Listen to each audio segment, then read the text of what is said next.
32장 말씀을 소개합니다.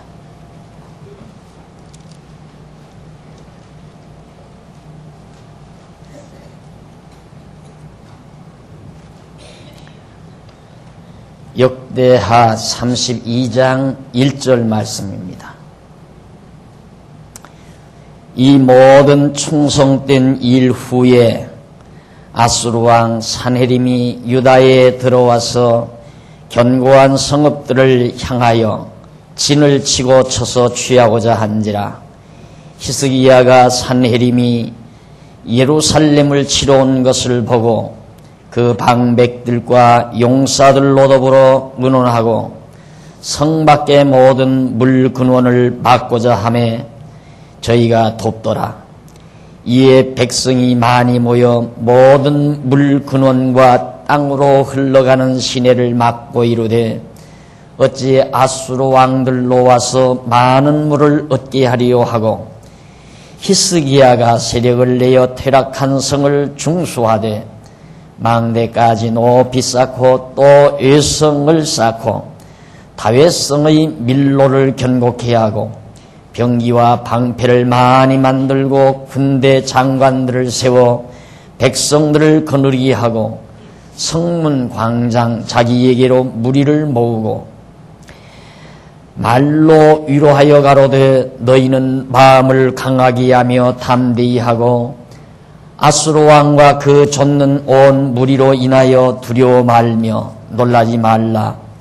우리와 함께하는 자가 저희와 함께하는 자보다 크니 저와 함께하는 자는 육신의 팔이요 우리와 함께하는 자는 우리의 하나님 여호와시니라. 반드시 우리를 도우시고 우리를 대신하여 싸우시리라 하며 백성이 유다 왕 히스기야의 말로 인하여 안심하니라. 8절까지 봉독했습니다. 지나간 주일까지 우리가 히스기야 왕의 개혁적 통치 장면을 우리가 살펴보면서 첫째로 이제 그 히스기야가 했던 일은 하나님을 중심으로 한 성전을 수축하고 중단됐던 제사를 다시 회복하고 그렇게 해서 하나님을 경외하는 일을 레위 자손들에게 잘 맡겨가지고 나라를 새롭게 바꾸어 놓는 그런 정치적인 그의 업적을 이루었다는 사실을 지난 시간까지 우리가 살펴봤습니다. 자, 그런데 오늘 말씀에는 갑자기 그렇게 하나님을 잘 경외하고 하나님을 구하면서 나라를 형통하게 만든 남쪽 유다 나라에 이상한 징조 하나가 보이기 시작했습니다. 그것이 뭐냐면 그 당시에 가장 강력한 그 인근의 나라들이 있는데 그 나라 가운데 아시리아 제국, 우리 역사에서도 문화사에서도 그런 나라 나옵니다만 아시리아 제국입니다. 성경에는 아수르로 나와 있는데 그 아수르가 남쪽 유다 나라가 상당히 안정된 상태에서 나라가 번영하는 것을 기분 나쁘게 생각한 거죠. 쉽게 말하면 저거 가만히 놔두면은 고개 들고 일어나겠다 하는 이야기입니다. 우리가 이 짤막한 현대사를 우리의 눈으로 보더라도 바로 그렇습니다. 약한 나라들이 자꾸 번영하는 것을 좋아할 강대한 나라가 절대 없습니다. 강대한 나라의 입장에서는 언제나 약한 나라는 적당히 약해가지고 항상 자기들에게 아쉬움을 느끼게 하고 또 자기들에게 아부하게 만들면서 살아가기를 원하는 것이 강대한 나라들의 치졸한 속성들이죠. 그래서 우리는 지금도 매일 뉴스에서 바라보고 있지만은 절대 강대한 나라가 약한 나라들을 이렇게 부강하고 잘 살도록 놔두지를 않고 도리어 잘 되는 것을 시기하고 미워하고 그래서 어떻게든지 방해하려는 것이 바로 강대한 나라들의 속성이고 자기들이 이용할 수 있는 나라가 돼야지 자기들의 영역을 자기들의 어떤 통치 영역을 벗어날 만한 그런 힘을 가지는 것을 절대 원하지 않는 것이 강대한 나라들의 속성입니다. 나라뿐만 아니고 인간도 그렇습니다. 사람도. 그래서 절대 강대한 나라를 의지하려면 끝까지 종속으로 살아야 됩니다. 강대한 나라의 종속으로 그 나라가 하라는 대로 거기에서 명하는 대로 따르고 순종하고 고분고분해야 그래야 놔두지 조금이라도 머리 들고 일어나려고 하면 못 보는 것이 강대한 나라들의 오만방자한 기본 속성이라는 것을 예나 오늘이나 다름없이 우리들은 눈여겨볼 수 있습니다. 그런데 이 당시에도 아수르라고 하는 제국이 바로 이 남쪽 유다 나라가 이제 안정세에 도달해서 이제 나라가 평안해지고 강건해지려고 하니까 미연에 방지해야 되겠다고 하는 것이 아수르 나라의 그런 시도였고 또 자기들의 유익을 위해서라도 남쪽 유다를 쳐야 되겠다고 생각을 한 겁니다. 그래서 그 당시에 아수르의 산헤림이라고 하는 그런 이제 왕이 있었는데 아수르 왕 산헤림이라고 하는 왕이 있었는데 이 왕이 결국 유다에 쳐들어오려고 했습니다. 그래서 견고한 성읍들을 향하여 진을 치고 쳐서 취하고자 했습니다. 와서 이제 군대들을 동원해서 진을 치고 이게 웬일입니까 도대체. 하나님 경외하고 하나님을 잘 의지하고 사는 남쪽 유다 백성 히스기야에 의해서 이제 하나님을 경외하고 살아가게 되면은 하나님께서 그런 일이 없게 해주셔야 되잖아요. 이것이 보편적인 우리들의 생각입니다. 아, 하나님 뜻대로 이제는 유다 백성이 잘 사니까 그 나라에는 하나님이 어려움이 없도록 보호하시고 지켜주시겠구나. 이런 기본적인 생각을 누구나가 할 수 있게 되죠. 그런데 지금 우리의 사고, 우리의 생각을 완전히 빗나가게 만드는 사건이 지금 벌어지고 있습니다. 바로 이런 데서 우리는 지혜를 얻는 겁니다.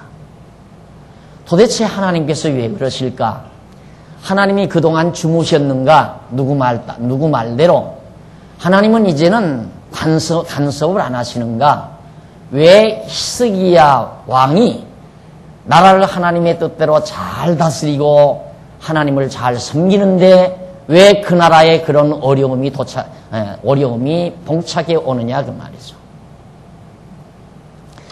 이럴 때 우리는 보편적으로 이야 참 절망적이다. 하나님도 믿을 만한 분이 못 되는구나. 이런 생각을 하게 되죠. 지금 여러분들 신앙생활 잘 하고 계십니다. 여러분의 가정이 다 평안하고 정말 안정되면 얼마나 좋겠습니까? 하나님을 경외하고 사는데도 때로는 여러분의 가정에 어려운 시련이 오기도 하고 고통스러운 일이 다가오기도 하고 이런 때가 와질 때 우리의 신앙이 흔들리게 되죠. 야, 정말 하나님은 살아계셔서 하나님을 경외하는 자들을 보호하고 지켜주시는가? 그동안 우리가 성경을 배운 바에 의하면 하나님 경외하는 다윗 왕조는 남쪽 유다 왕조는 철저히 하나님이 보호하시던데 왜 하나님 경외하고 사는 나에게는 이런 어려움이 지금 다가오고 있을까? 지난번 내 친구를 만났는데 그 친구는 교회도 안 다녀도 모든 일이 잘 풀려가지고 이번에 자녀도 좋은 대학에 무사히 들어갔고 그가 경영하는 사업도 매출이 날마다 오른다는 그런 자랑을 듣고 왔는데 어떻게 나에게는 이렇게 어려운 일이 나에게 부딪혀 오는가? 이런 생각을 보편적으로 할 수밖에 없는 것이 우리들의 기본 생각입니다. 그 생각에 대한 분명한 해답을 오늘 말씀에서 여러분들이 확실하게 풀고 넘어가야 되리라고 생각을 합니다. 자, 이래서 이제 이 히스기야 왕은 야단났잖아요. 강대한 나라가 와서 진을 쳤으니까. 그래서 갑자기 이제 문무백관들을 불러들여가지고 성을 다시 견고하게 쌓고 물길을 다 막았습니다. 물길을 막아야 거기는 물이 귀한 곳이니까 물길을 막으면 그 많은 군대들이, 아수르 군대들이 물을 먹을 수가 없어서 지칠 것 아니겠어요. 그래서 물을 막고 성곽들을 다시 쌓고 더 수축을 하고 망대도 높이 쌓고. 자, 이렇게 해서 이제 견고하게 그렇게 만들어 놓고 많은 이제 군대들도 동원해서 배치를 시키고 무기들도 다 이제 창고에서 꺼내가지고 무장을 시켜가지고 해놓은 다음에 히스기야 왕이 백성들을 광장에 모여놓았습니다. 백성들을 광장에 모여놓고 7절에 보십시오. 너희는 마음을 강하게 하며 담대히 하고 아수르 왕과 그 좇는 온 무리로 인하여 두려워 말며 놀라지 말라 하면서 그 다음 말이 참 힘있는 말이죠. 우리와 함께하는 자가 저 아수르 군대들과 함께하는 자보다 크다 그 말이에요. 그건 하나님이 우리와 함께한다. 크신 하나님이 우리와 함께하고 저 아수르 군대들과는 하나님이 함께하지 않는다. 그러니 저와 함께하는 자는 육신의 팔이요 우리와 함께하는 자는 우리의 하나님 여호와시니라. 우리와 함께하는 분은 하나님 여호와가 우리와 함께하는 거고 아수르 군대와 함께하는 자는 인간의 팔이 그들과 함께하고 있다. 여기서 인간의 팔이란 힘을 말하는 거거든요. 그러니까 인간의 힘이라고 하는 것은 하나님의 힘과 비교할 수가 없지 않느냐. 그러니 우리 하나님 여호와께서 우리를 대신하여 싸울 것이기 때문에 백성 너희들은 절대 두려워하지 말라 그 말이에요. 그렇게 해서 히스기야 왕이 백성들을 안심을 시켰습니다. 위대한 통치자죠.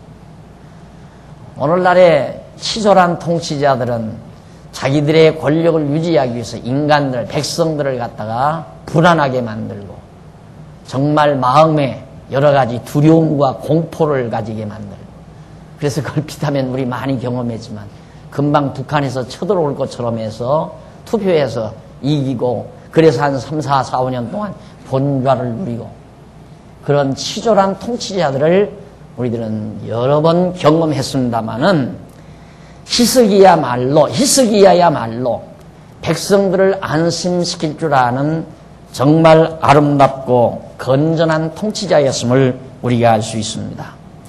이렇게 히스기야가 백성들을 하나님을 의지하고 안심시켜 놓은 다음 그 다음 9절로부터 그 이하를 살펴보면 이런 말씀이 나옵니다. 아수르 신복이 하나님을 비웃고 무리를 설득하려고 하는 그런 내용이 나와요. 히스기야 왕이 백성들을 편안하게 안심시켜 놓으니까 백성들이 두려워하지 않는다 이 말이죠. 대적들로서는 그게 굉장히 정말 부담스러운 부분이죠. 자기네들이 와서 진을 딱 쳤으면 백성들은 소란을 일으키고 서로 마음이 갈라지고 흐트러지고 두려워 떨고 이래야 전쟁에서 이길 수가 있는데 히스기야 왕의 말을 듣고 백성들이 안심하고 편안하게 산다 그 말이에요. 그러니까 아수르 군대들이 얼마나 정말 불안했겠습니까? 그래서 심리전으로 작전을 펴는데 백성들의 마음을 흔들어 놓습니다.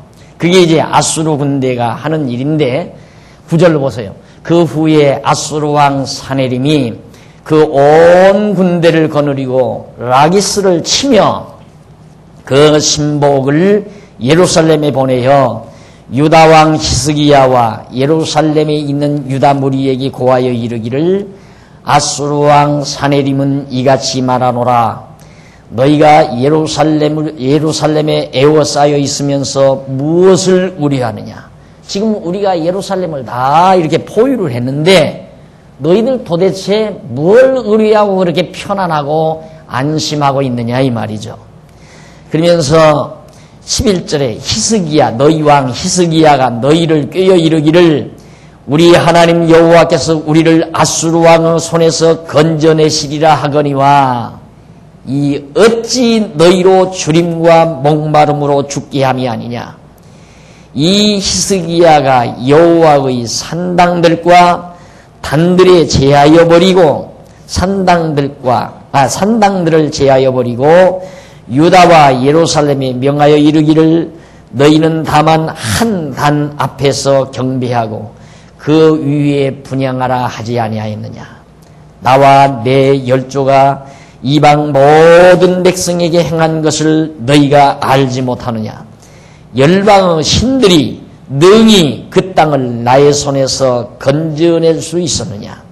나의 열조가 진멸한 열국의 모든 신 중에 누가 능히 그 백성을 내 손에서 건져내기에 너희 하나님이 능히 너희를 내 손에서 건지겠느냐.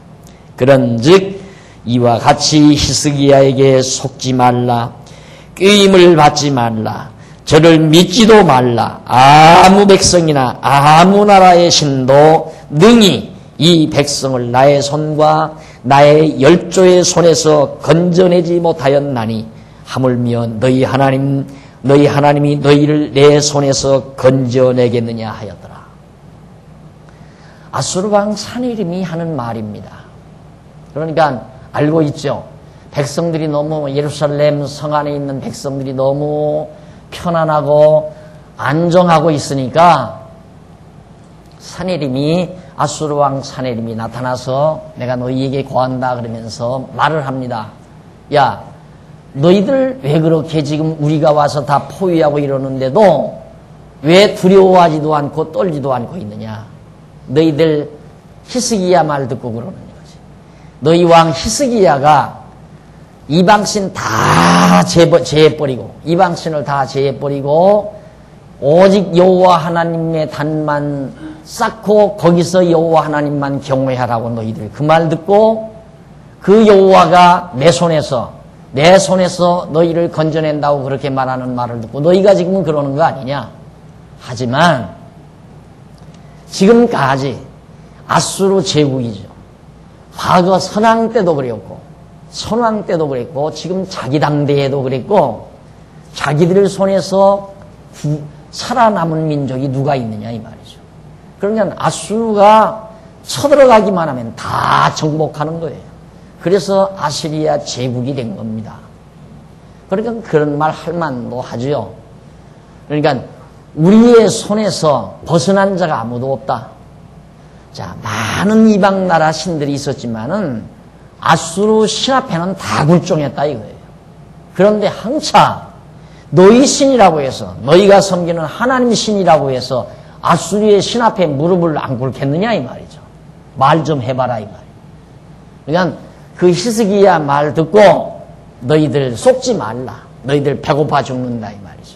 이제 에워싸고 있으니까 밖에서 모든 곡식도 양식도 들어갈 수 없고 물건도 들어갈 수 없으니까 너희들 이제 우리가 포위만 하고 있으면 너희들은 굶어 죽는다.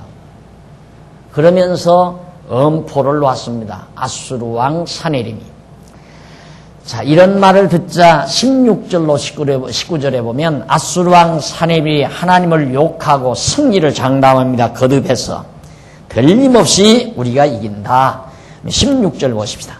사네립의 신복들도 더욱 여호와 하나님과 그 종 히스기야를 비방하였으며 사네립이 또 편지를 써서 보내며 이스라엘 하나님 여호와를 욕하고 비방하여 이르기를 열방의 신들이 그 백성을 내 손에서 구원하여 내지 못한 것 같이 히스기야의 신들도 그 백성을 내 손에서 구원하여 내지 못하리라 하고 사네립의 신하가 유다 방언으로 크게 소리질러 예루살렘 성 위에 있는 백성을 놀라게 하고 괴롭게 하여 그 성을 취하려 하였는데 저희가 예루살렘의 하나님을 회방하기를 사람의 손으로 지은 세상 백성의 신들을 회방하듯 하였더라. 아무리 너희 신이 대단하다 하지만은 우리의 손에서는 그 신도 절대 건져내지 못한다. 그래서 하나님에 대해서 비방하고 욕하고 하나님을 천대하면서 편지를 써서 그렇게 이제 사네림 왕이 히스기야 왕에게 편지를 써서 보냈습니다. 그러자 바로 20절로 23절에 보면 히스기야가 이제 하나님께 기도해서 아수르를 쳐서 물리치는 장면이 나와요. 자, 한번 20절 보십시다. 이러므로 히스기야 왕이 아모스의 아들 선지자 이사야로 더불어 하늘을 향하여 부르짖어 기도하였더니 여호와께서 한 천사를 보내어 아수르 왕의 영에서 모든 큰 용사와 대장과 장관들을 멸하신지라. 아수르 왕이 얼굴이 뜨뜻하여 그 고국으로 돌아갔더니 그 시내 전에 들어갔을 때 그 몸에서 난 자들이 거기서 칼로 죽였더라. 이와 같이 여호와께서 히스기야와 예루살렘 거민을 아수르 왕 사네립의 손과 모든 적국의 손에서 구원하여 내사 사면으로 보호하심에 여러 사람이 예물을 가지고 예루살렘에 와서 여호와께 드리고 또 보물로 유다 왕 히스기야에게 드린지라. 이후부터 히스기야가 열국의 눈에 존대하게 되었더라. 바로 이것이 하나님의 전략이었습니다. 자, 간단히 말하면 그거죠. 이제 다급하게 됐잖아요. 왕이 직접 서신까지 편지까지 보내가지고 이제 너희들 망한다. 우리 손에서 너희들 살아남을 수 없다.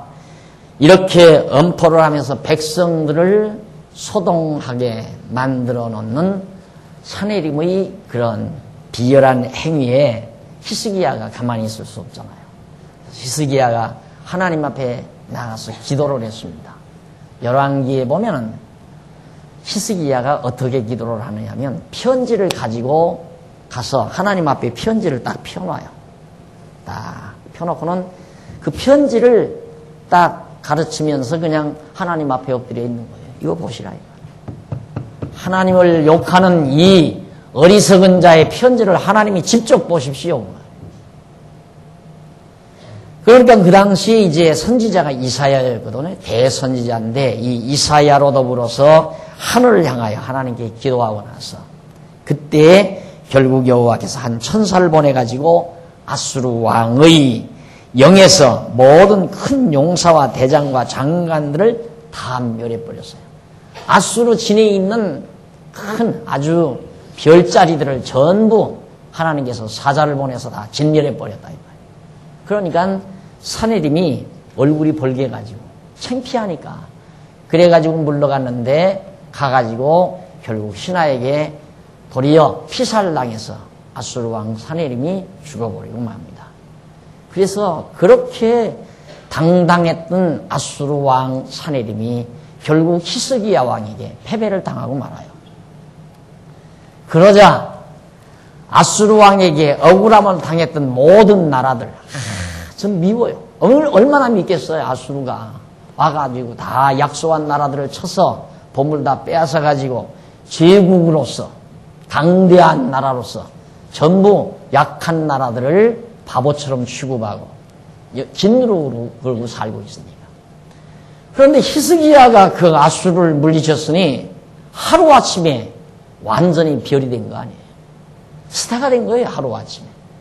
그러니까 각 나라들 그 주변에 아수르 제국에 속해 있던 나라들 그 사람들이 당신 수고했어.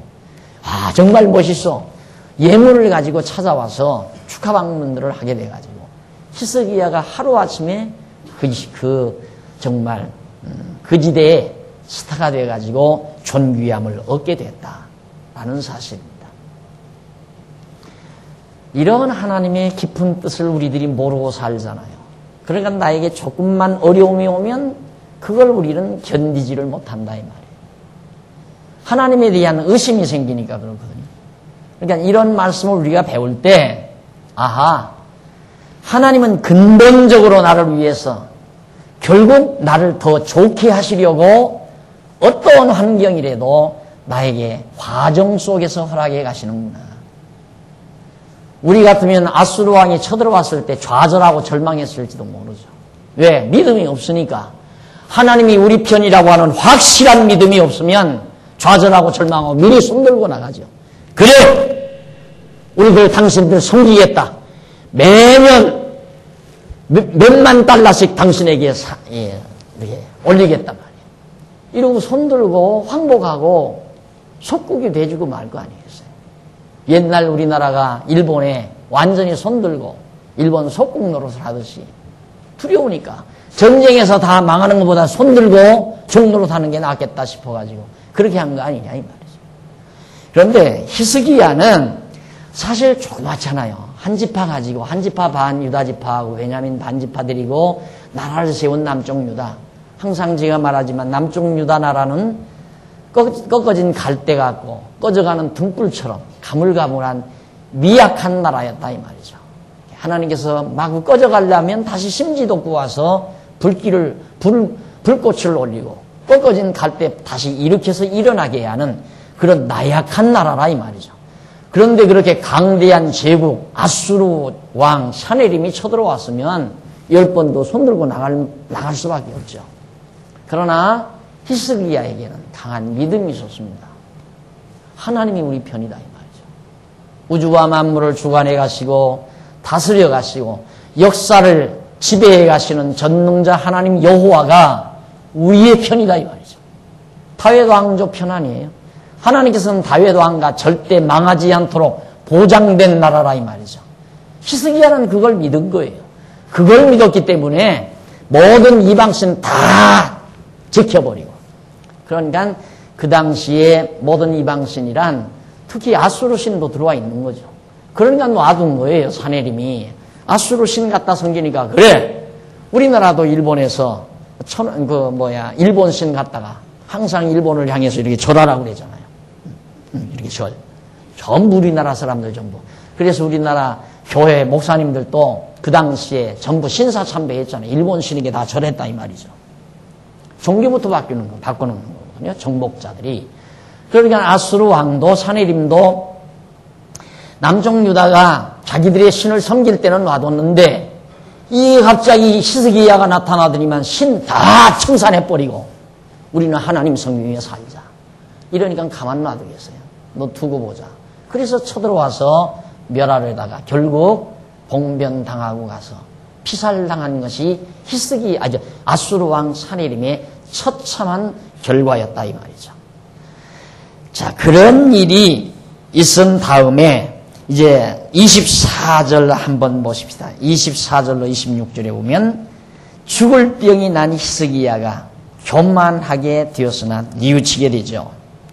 거기 보십시다. 그때에 히스기야가 병들어 죽게 된 거로 여호와께 기도하며 여호와께서 그에게 대답하시고 또 이적을 보이셨으나 히스기야가 마음이 교만하여 그 받은 은혜를 보답지 아니하므로 진노가 저와 유다와 예루살렘에 임하게 되었더니 히스기야가 마음의 교만함을 뉘우치고 예루살렘 거민들도 그와 같이 하였으므로 여호와의 노가 히스기야의 생전에는 저희에게 임하지 아니하니라.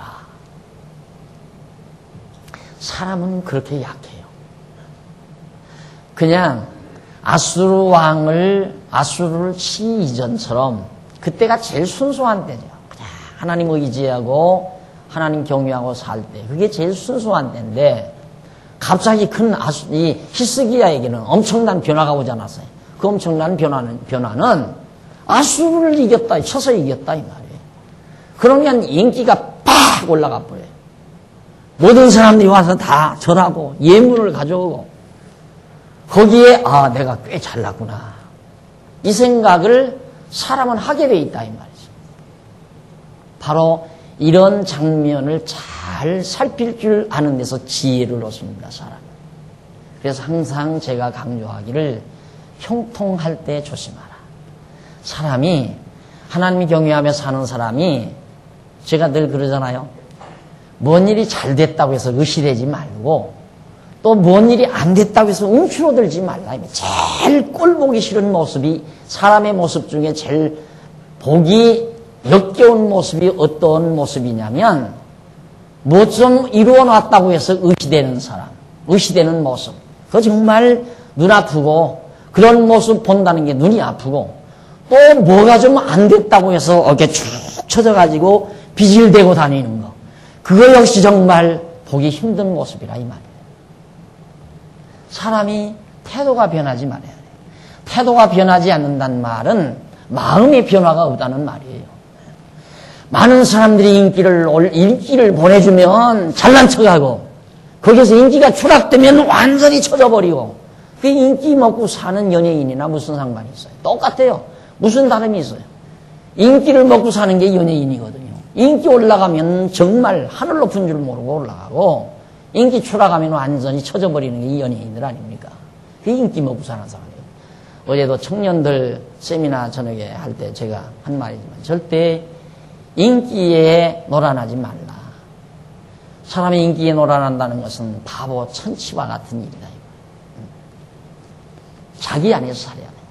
그 자기 안에 사는 하나님 앞에서 살면 가장 정확한 거거든요. 하나님 앞에서 살면. 근데 히스기야가 워낙 그렇게 하나님을 잘 섬겼는데도 그 아수르에게 짓눌렸던 모든 나라들이 와서 우르르 몰려와서 야 당신 참 대단하다. 예불 받으시오. 당신 위대하다. 이러니까 사람이 달라지고 버리고 말았다. 자기 잘난 줄 알고 교만한 마음을 갖게 됐다. 그러니까 하나님께서 그 교만한 마음 가만 놔둬서는 안 되잖아요. 가만 놔둬서는 안 돼요. 사랑하는 백성이라면 하나님께서 깨닫도록 만들어야지. 그 깨닫도록 하시는 것이 하나님의 사랑의 채찍입니다. 그건 반드시 있어야 돼요. 하나님의 사랑받는 백성에게 하나님의 사랑의 채찍이 없다면 사랑하는 게 아니죠. 그래서 하나님께서는 히스기야에게 정말 채찍을 가하게 된 거죠. 그래서 히스기야가 마음이 교만하여 그 받은 은혜를 보답지 아니하므로 진노가 저와 유다와 예루살렘에 임하게 되었더니 정말 히스기야가 마음의 교만함을 그때야 뉘우치게 되죠. 자, 뉘우치게. 여러분, 이런 과정을 우리가 살펴보면서 하나님께서 하나님을 경외하고 사는 우리들에게 때때로 어려움을 가져다 주는 것은 대단한 복입니다. 그게 아마 안 믿어지실 거예요. 뭐 간증이라기보다도 저 짤막한 인생, 제 생애 속에서 몇 고비의 위기들이 있었습니다. 참 어려운 고비들이 있었습니다. 몇 고비에. 첫 번째는 제 꿈이 다 망가지는 위기였죠. 어려움이었죠. 청소년의 그때의 꿈, 미술가가 되겠다는 꿈이 박살나버렸고, 두 번째의 꿈이 바로 사상가, 소위 이제 사회운동가로서 살아보려고 농촌운동을 시작했는데 10여 년 동안 진행하다가 그 농촌운동이 산산박살나는 꿈이 깨져버리는 두 번에 걸친 꿈이 다 박살나버렸습니다. 그리고는 이제 다시 서울로 올라와서 이제 신학교를 다니고 이제 그렇게 했는데 지금 와서 이렇게 생각하면 이 두 개의 꿈이 박살난 것이 얼마나 다행인가. 나는 늘 그걸 너무너무 뼈저리게 느끼면서 합니다. 야, 내 생각보다 하나님의 생각이 너무너무 있었었구나 하는 생각. 만약에 미술가가 되려는 꿈을 하나님이 이루어 줬어도 마찬가지고 또 사회운동가가 되려고 했던 그런 꿈이 설령 이루어졌어도 내가 얼마나 참 꼴불견이 됐겠는가. 그게 내 뜻대로 되졌다면. 혼자 잘난 척하고 자기가 위대한 척하고 역시 정말 항상 그러다 보면 남이 날 안아주면 스트레스 받고 사는 거죠. 목회를 학교 졸업하고 이제 목회를 시작해서도 지금 두 번의 위기를 겹하고 요 근래에 세 번째 위기를 제가 맞습니다. 성도님들 또 마음이 소란스러울까 봐서 제가 밝히지는 않은 거지만은 요 근래에 좀 이번에 아마 개간지를 보신 분들은 아실 거예요. 또 이상한 교단에서, 이상한 교단이라고 하기보다도 고신 측에서 자꾸만 자기들 기간지에다가 신문에다가 박영기 목사는 하나님을 죄의 원인 제공자로 그렇게 가르친다. 그 말은 이단이라는 말을 간접적으로 지금 말하는 얘기예요. 그러니까 누구든지 그 말을 들으면 야, 하나님이 죄의 원인 제공자라 그 이단이구만 이렇게 되는 거거든요. 그래서 노예에서 좀 이렇게 공격을 하는 도중에 그걸 우리 총회에서 알게 됐다 이 말이에요. 총회에서 그렇지 않아도 제가 애써서 뭐 총회 신문에 기고하고 그런 거 아닙니다. 자꾸 그 편집장이 목사님과 같은 글이 실려져야 한국교회가 달라집니다 하면서 그 편집장이 그렇게 애써가지고 제 글을 연재로 막 계속 실어요. 그러니까 여러분 뭐 우리 교단 신문 봤지만은 그렇게 나처럼 교회 글을 연재로 실는 분이 없었잖아요. 그런데 보니까 자꾸만 제 글이 연재로 실려지니까 그 총회 중진들이 이 어떤 놈이기에 나타나지도 않는데 얼굴도 안 보여주는데 왜 이 인간 글을 자꾸 실느냐 이 말이에요. 그러자 외부 교단에서 이제 그 사건이 딱 터져버리니까 아, 잘 됐구나. 실지 말라. 실지 말라 이 말이에요. 계속해서 기독교 예정론 연재로 계속 나가는데 그걸 딱 중단해버리고 이제 교단에서 은근히 또 고리를 걸기 시작하는 거예요. 이게 세 번째 제가 겪는 고통입니다. 그래도 그거 일절 말 안 하고 내버려뒀어요. 왜? 세 번째 당하지만 과거 두 번째 당하면 당할수록 그것이 전화위복이 된 걸 저는 잘 알고 있으니까요. 처음에 당했을 때 그런 일 아니었으면 오늘의 나는 없습니다.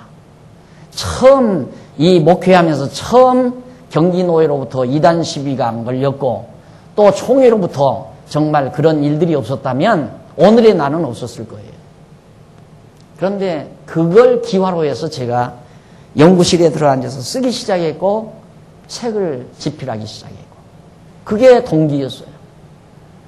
그리고 이제 두 번째 홍천동에서 당했을 때 그 일 때문에 결국은 어떻게 됐습니까? 더 이제 일할 수 있는 바탕이 딱 굳어져 버렸어요.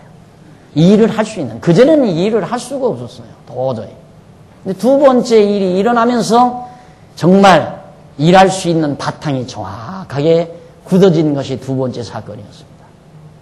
그런데 이번도 하나님께서 도대체 어떻게 하시려고 또 이런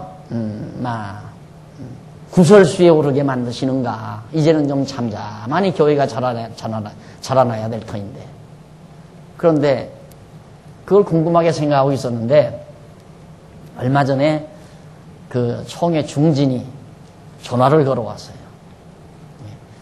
당신 박 목사냐? 그렇습니다. 그랬더니 아, 나 아무개라고. 아, 목사님이십니까? 웬일입니까? 그랬더니 시간이 있느냐 이거예요. 왜 그렇습니까? 그러니까 좀 얘기할 일이 많습니다. 아, 그럼 제가 가지요. 그러니까 아, 아니라고. 내가 당신이 오겠대요.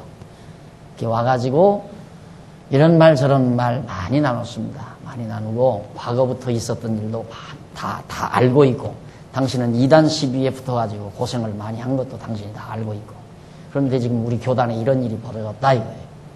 그러니 아무리 자기가 생각해봐도 이대로 묵고 할 수는 없다. 가부를 결정해서 당신이 이단이라면 우리 총회에서 축출을 해야 되고 당신이 이단이 아니라면 철저히 교단에서 당신을 방파매기 해줘야 되고 당신을 지켜줘야 될 일이 총회 임무니까 그래서 찾아왔노라고 그래요. 아, 참 좋은 말씀입니다. 그래 결국 날들어 솔직히 물어요. 도대체 핵심적으로 뭘 그렇게 자꾸만 당신을 물고 떴습니까? 라고 그래요. 그래서 제가 그런 얘기를 했죠. 아마 그런 사상을 사람들이 이해를 못해서 그러는가 보라고.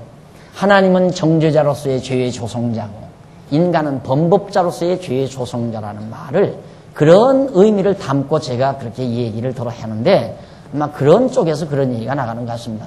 그런 데 대한 참고 자료가 있느냐 이거예요. 날들어 내가 쓴 어떤 내용 자료가 있지 하고 그래서 죄와 율법과 그리고 은혜라는 책을 드렸습니다. 그리고 예정론하고 성경신학 개론하고 그리고 이제 성경신학 개론 그 다음 성경적 기독교 한 너덟 권 책을 드렸어요. 이거 보시면은 죄에 대한 것을 아실 수 있을 거예요. 가지고 가시더니만 하루가 딱 지났는데 전화가 왔어요. 근데 목소리가 달라져 버렸어요. 아주 친절한 목소리로. 목사님, 왜 그러냐니까. 혹시 죄의 기원에 대해서 그 간단한 주제로 그렇게 글을 쓴 게 있느냐 이거예요. 그래서 그 단독 주제로 그렇게 쓴 글은 없지만은 그 율법과 죄 그리고 은혜라는 책을 보시면 서두에 앞부분에 죄의 기원에 대한 구체적인 설명이 나왔습니다. 아, 그러면 알았습니다. 그러더라. 3일 지나도 연락이 없어요. 5일이 지나도 연락이 없어요. 그런데 어제 그저께 왔다 가셨습니다. 와가지고 첫 마디가 목사님 오늘 단판 냅시다 그래요. 그럼 뭡니까 그러니까 당신이 그 책을 다 보고 두 가지 주제를 가지고 오셨다고 그래요. 첫째는 죄의 기원, 죄의 실체 이거 하나고 두 번째는 인간의 자유의지 문제입니다. 하십시다 그래서 조건이 있다 이거예요. 뭐냐니까 당신이 나를 설득시키든 내가 당신을 설득시키든 둘 중에 하자 이거예요. 만약에 서로가 설득을 안 당하면 같이 살 수 없지 않느냐. 그러니까 나가라 이거죠. 해봅시다 그랬어요. 해봅시다. 그럼 합시다. 그 대신 만약에 당신이 나에게 설득이 되면 당신의 요구를 좀 들어달라 이거예요. 그렇게 합시다. 뭔지는 모르지만. 그래서 만나가지고 한 서너 시간을 식사를 하면서 얘기를 했습니다. 얘기를 했는데 제 대답은 간단해요. 그분이 질문하는 질문 내용은 많을 수밖에 없죠. 뭐 어떻고 뭐가 어떻고 한데 죄의 기원에 대해서 죄의 실체에 대해서 딱 얘기를 해요. 그래서 간단히 그렇게 얘기했어요. 뭐 도덕적이고 윤리적인 죄야 우리 인간이 존재하니까 인간의 기준이니까 다 그건 가능할 수 있지만 도덕적인 죄는 인간이 존재하기 때문에 도덕적인 죄가 가능한 거고 종교적인 기독교에서 말하는 성경에서 말하는 종교적인 죄는 하나님이 존재하기 때문에 죄라는 게 존재합니다. 그러니까 뭐라고 그러냐면 죄의 실체가 있지 않습니까? 그래요. 그 실체가 아니라 그건 죄를 범하는 하나의 도구들이지 사단이 죄가 아닙니다. 그래서 사단은 죄를 행하는 하나의 행동자이지 사단이 어떻게 죄의 실체가 아니지 않습니까? 죄는 하나님이 존재하기 때문에 죄가 존재하는 거야. 딱딱 맞다 이 말이죠. 쉽게 말하면. 할 말. 그 다음 이제 그건 끝났어요. 그 문제는. 그 다음 자유의지 문제를 또 얘기를 해요. 그래서 자유의지 문제 얘기하기에 인간에게 자유의지가 있죠. 있는데 인간은 어디까지나 상대적이니까 의지 자체도 상대적인 의지고 하나님의 의지는 절대의지이기 때문에 당연히 상대적인 의지는 절대 의지자인 하나님의 의지에 종속되어 있는 거 아닙니까? 그래도 뭐 반론을 말씀하려고 그래요. 그래도 우리 그 개혁교단, 우리 보수교단의 자유의지 그 설명은 어항 설명이거든. 어항. 그러니까 물고기가 어항 안에서는 자유롭게 논다 이거예요. 내가 그래서 그 얘기를 했어요. 우리 보수주의 신학이야 어항 아닙니까? 어항. 자유의지 문제가. 그러니까 하나님께서 다 주관하시는데 어항 속의 붕어처럼 붕어가 어항 안에서는 자기 마음대로 하듯이 우리 인간이 마음대로 할 수 있는 영역이 있다. 그럼 목사님 하나님의 영역이 미치지 아니하는 어떤 영역이 따로 존재한다는 얘기입니까? 그러니까 그건 아니죠. 그래서 얘기 끝난 거예요. 그 얘기 딱 끝나고 나니까 결론은 그거예요.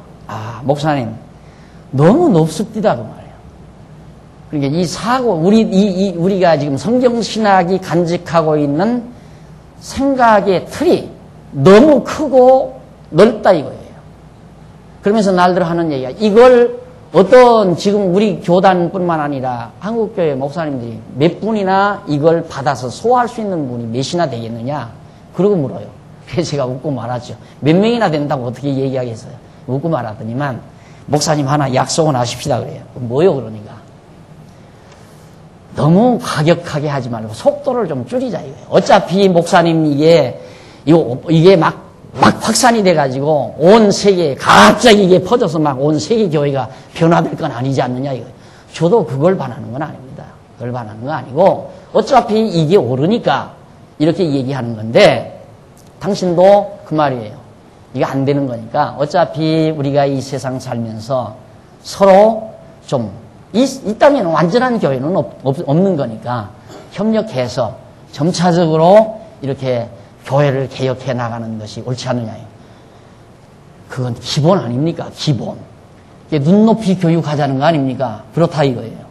당연하죠. 어린애기에게 갈비 살목 먹이면 어린애기 죽지 않습니까? 그런 정도는 제가 합니다. 그러니까 됐다 이거예요. 됐습니다. 그러면서 하는 얘기가 목사님 좀 교단 일 좀 같이 하십시다 이 말이에요. 그걸 부탁하려고 한 거예요. 자, 그래서 제가 왜 이 얘기를 했느냐면 요즘 사실 은근히 좀 신경이 쓰였거든요.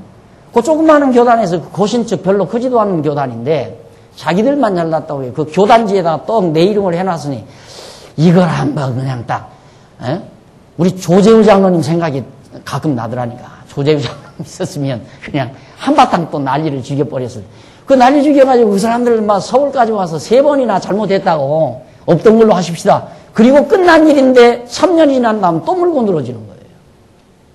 그래서 이거를 그냥 한번 또 그냥 왔다 갔다 법원으로 왔다 갔다 또 한번 만들어 놓을까 이럴까 저럴까 후배들도 지금 목사님들도 화가 나가지고 그러면서도 하나님께서 더 좋은 일을 만들어 가실 것이다 라고 생각하고 있는데 진짜 하나님 하시는 일을 몰라요.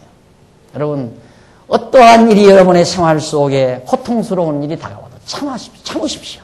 견디십시오. 억지로 참을 수는 없죠. 오늘 공부한 내용을 늘 기억하면서 참으시라 이 말이에요. 하나님은 내 편, 하나님은 절대 날 버리지 않는다.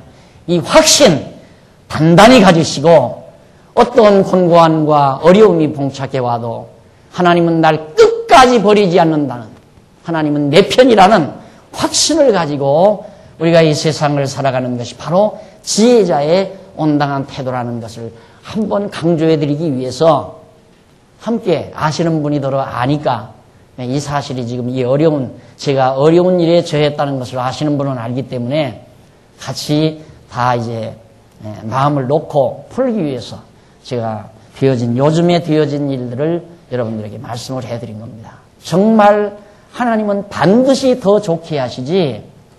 내가 그랬어요. 처음에 조건 이거 좀 너무 이렇게 확산시키지 맙시다는 뜻으로 그런 얘기를. 그러면 쓴 책 다 폐기하고 내가 가르친 거 다 취소하고 그런 얘기란 말입니까? 그래야 돼. 그건 절대 아닙니다. 이건 당연히 목사님이 지금 연구해서 하는 건데 왜 폐기합니까? 그건 하되 아직 저들이 못 먹으니까. 그러니까 겁난 거예요. 이게 딱 터져버리면 교단이 막 난리가 나죠. 교단이. 그러니까 내가 만약에 교단 안에 들어와서 일하다가 신문에라도 막 노골적으로 그냥 써대면 당장 문제가 되니까 조금만 자제해달라 이거예요. 지난번 사실 기독교 방송에 가서 방송할 때, 극동방송 방송할 때도 그러잖아요. 한번 인터뷰 딱 나갔는데 전화가 막 2, 3일 동안 막 빗발치, 수십 통화가 막 전화가 빗발치는 거예요. 그러니까 우리 성도님들은 뭣도 모르고 그냥 목사님 방송국에 나가서 방송국에서 나가서 방송 하지를 못하게 하는데 어떻게 방송을 해요? 한 번 나가서 딱 그래 놓으니까 방송국에서 딱 차단을 해요. 이유는 뭐냐면 소란이 일어나니까 각 교단 목사들이 왜 그런 목사 그런 방송 내보내느냐. 그러니까 거기 돈 몇백만 원씩 지불하고 그렇게 큰 교회들이 그러는데 그런 목사들이 왜 그런 목사 방송시키느냐 그러니까 딱 막아버리는 거죠. 그래서 극동방송도 그래 못한 거고요. 그래서 그 다음 이제 또 극동방송하고 얘기가 돼가지고 우리 연보까지 다 했잖아요. 방송 나가기 위해서. 그래서 1,000만 원을 마련해가지고 가서 그 방송국 편집위원장하고 얘기를 했어요. 우리 이거 내놓을 테니까 어떤 경우에라도 방해하지 말고 1년 동안 시간을 달라. 1년 동안은 절대 중간에 우리 못하게 하지 말고 계약금으로 1,000만 원 줄 테니까. 그런데 그렇게 해보도록 노력합시다 하더니만 그 다음에 연락이 없어요. 우리는 그렇게나 해야 돼요. 무슨 말을 하든지 막지 말고 1년이면 1년 계속해서 방송을 시켜줘야 하는데 한 번쯤 나가서 해봤댔자 긁어부스럼 만들어서 고통만 당해. 2단, 3단 소리도 자꾸 듣게 되고. 그래서 아직도 방송을 우리가 한다는 건 참 어려운 일인데 하나님께서 지금 멋있는 지금 방송 매체 지금 만들어 놓잖아요. 인공위성 우리가 돈만 조금 있으면 우리 그냥 단독 방송국 하나 만들어 보면 큰일 나버리는 거예요. 단독 방송국 하나. 그러니까 하나님께서 하시는 일이니까요. 그래서 여러분 어려운 일을 어려운 일이라고 생각하지 말고 하나님께서 더 견고하게 더 분명하게 하시려는 하나님의 섭리라는 것 그걸 항상 마음속에 간직하시고요. 다가오는 그 어려운 일에 빠지지 말고 흔들리지 말고 담담하게 하나님 의지하고 어떤 경우에도 정말 승리하는 우리 성도들의 삶이 되었으면 하는 간절한 마음에서 다시 한번 말씀을 드리는 겁니다. 자, 그 다음 이제 그런 히스기야의 생전에 저희에게 이제 정말 하나님의 진노가 임하지 아니했는데 27절 보세요. 27절로 31절에 보면 하나님께서 부여한 히스기야를 바벨론으로 시험을 해 가십니다. 자, 이렇게 하나님은 꼭 완벽하게 또 시험하고 또 시험하고 27절 보세요. 히스기야가 부와 영광이 극에 달하니라. 돈도 많아지고 영광도 높아지고 인기도 높아지고 대단해졌어요.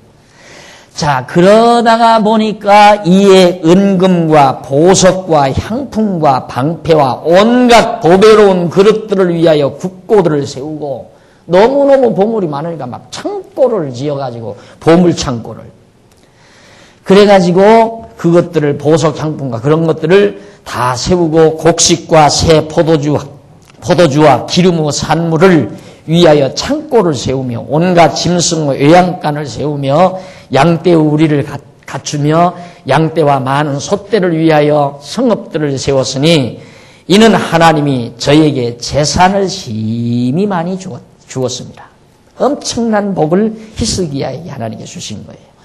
이 히스기야가 또 기혼의 윗샘물을 막아 그 아래로 쫓아 다윗성 저편으로 곧게 인도하였으니 저의 모든 일이 형통하였더라.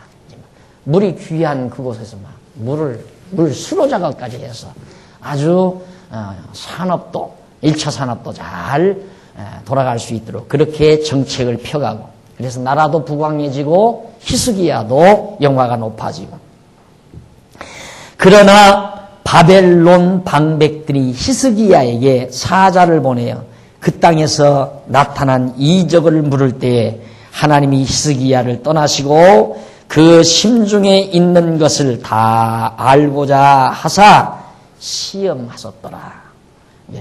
바벨론 사람들이 와가지고 도대체 어떻게 해서 당신들은 이렇게 부와 영화가 높아졌느냐. 어떻게 아수르를 그러니까 바벨론이 그 당시에는 아수르 제국에게 눌려있는 때거든요. 그러니까 아시리아 제국이 망한 이후에 바비로니아 제국이 일어났잖아요.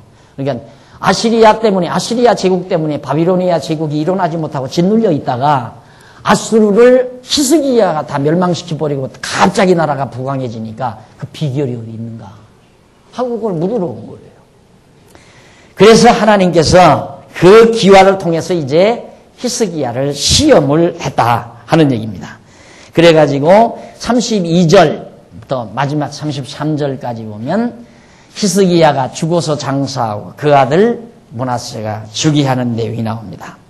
자, 거기서 나오는 시험은 열왕기에서 우리가 배웠죠. 그 시험이 뭐냐면 여호수아 병 들어서 죽게 만들어요. 죽을 병이 들게 만들어요. 병이 그냥 들어가지고 곧 죽게 돼 있어요. 이게 히스기야가 가서 이제 기도를 했거든요. 하나님 앞에 죽게 되니까야 그때야. 기도를 간절히 하니까 하나님께서 15년 히스기야의 생명을 연장을 시켜줘요. 15년 동안. 이 장면을 보고 모든 지도자들은 알아. 하나님께 기도만 하면 죽을 자도 안 죽는다 이 말이에요. 생명이 연장받는다. 그러니까 기도하라 이거죠. 성경이 있는 얘기니까 지금 여기는 없지만 열왕기에 나와요. 그런 장면들이. 여기 시험했단 말이 그거예요. 하나님께서 히스기야 병들어 죽게 만들었는데 히스기야가 하나님께 매달려 기도하니까 15년 연장했단 말입니다. 그 시험이 뭔가? 다윗 아니에요? 다윗인데 나라가 이렇게 갈라져서 지금 여기 지금 히스기야란 말입니다. 히스기야. 여기서 여기까지는 다윗의 후손이 계속 히스기야 때까지는 계속 그 아들이 약속대로 언약대로 다윗의 후손들이 왕위에 앉게 됐어요. 다윗 왕가가 안 망하도록 하나님이 보호한다고 했기 때문에. 그런데 히스기야가 병들었을 때 어떤 경우냐면 히스기야가 아직 아들이 없을 때예요. 아들이 하나도 없을 때 히스기야가 병들어 죽게 된 거예요. 그러면 여러분 상상해 보십시오. 만약에 이 당시에 히스기야가 아들 없이 죽었다. 그러면 완전히 하나님께서 다윗에게 네 왕가가 절대 망하지 않고 계속된다고 하는 언약이 거짓말이 돼버리고 마는 거죠. 그렇잖아요. 그러니까 하나님은 그걸 시험한 거예요. 히스기야가 정말 내 언약을 믿나 안 믿나, 다윗 왕가를 유지시켜 주신다고 하는 하나님의 말씀을 믿나 안 믿나를 시험한 거예요.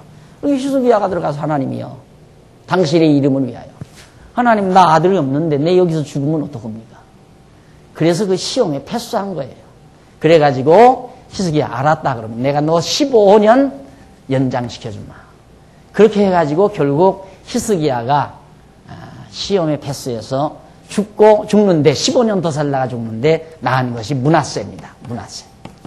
므낫세가 12살 되던 해에 히스기야가 죽고 아들 므낫세가 이스라엘 남쪽 유다의 왕위로 독립하게 되죠. 그런 사건이 바로 그 시험했다는 사건이에요. 그 다음에 이제 마지막 32절로부터 보면 히스기야의 남은 행적과 그 모든 선한 일이 아모스의 아들 선지자 이사야의 묵시책에 유다와 이스라엘 열왕기에 기록되니라. 히스기야가 그 열조와 함께 잠에 온 유다와 예루살렘 거민이 저를 다윗 자손의 묘실 중에 높은 곳에 장사하여 저의 죽음에 존경함을 표하였더라. 그 아들 므낫세가 대신하여 왕이 되니라. 참 하나님의 아름다운 섭리를 오늘 이 아침도 다시 한번 우리가 확인해 봤습니다. 다음 주일 다시 만나서 이제는 그러면 히스기야의 아들 므낫세는 하나님께서 어떻게 나라를 통치하고 하나님께서 므낫세를 통해서 어떻게 당신의 뜻을 우리에게 펼쳐주시는가를 확인하도록 약속하면서 오늘 강의를 마무리 짓겠습니다. 기도하십시다. 전능하신 하나님 아버지, 살아계신 하나님의 은혜와 사랑을 진심으로 감사합니다. 오늘 또 저희 각자들에게 진리를 사모하는 열정을 담아주셔서 하나님의 말씀 안에서 정말 평강을 얻게 하시고 기쁨을 얻게 하신 하나님의 사랑을 감사합니다. 들은 말씀 우리 남은 여생 사는 동안 잊어버리지 않게 해주시고 항상 기억나게 하소서. 어떤 어려움 중에도 좌절하거나 절망하지 말게 하시고 당당하게 하나님 의지하면서 믿음으로 승리하는 우리 성도들이 되도록 역사해 주시옵소서. 예수님의 이름으로 기도드립니다. 아멘.